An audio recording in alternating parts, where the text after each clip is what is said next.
Sa ibang balita, 40 hanggang 50 sentimo kada kilowatt hour, yan lamang daw po ang dapat dagdag singil ng Meralco sa mga consumer nito noong Disyembre at Enero ayon sa Energy Regulatory Commission.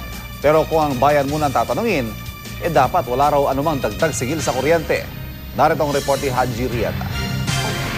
40 centavos ang gen charge. Naninindigan ng Energy Regulatory Commission o ERC na dapat nasa 40 hanggang 50 centavos kada kilowatt hour lang ang dagdag sigil ng Meralco noong Disyembre at Enero. Mas mababa ito sa kwenta ng Philippine Electricity Market Corporation o PEMC. Sabi ng PEMC, ang 4 pesos and 15 centavos na taas singil noong Disyembre na pinigil ng Korte Suprema, posibleng pumatak na lang sa 2 pesos and 43 centavos kada kilowatt hour.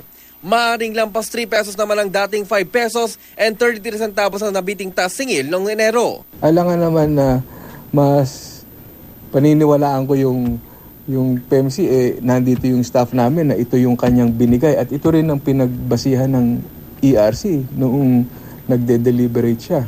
Matatanda ang pinag-utos ng DOE sa PEMC na muling kwentahin ang presyo ng kuryente matapos lumabas sa investigasyon ng kagawaran na pumalpak ang presyuhan sa merkado sa huling 2 buwan ng 2013.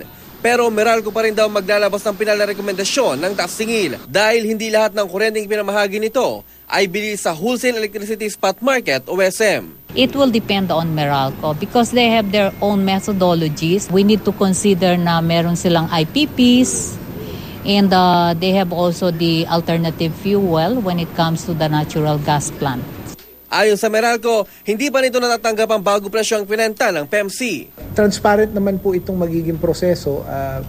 Pagdating po dun sa actual implementation, syempre hihintayin ho namin yung order na magmumula ho sa ERC kung paano ho implement ito. Pero ang bayan muna party list na kabilang sa mga petitioner laban sa power rate hike ng Meralco umaalma sa bagong computation.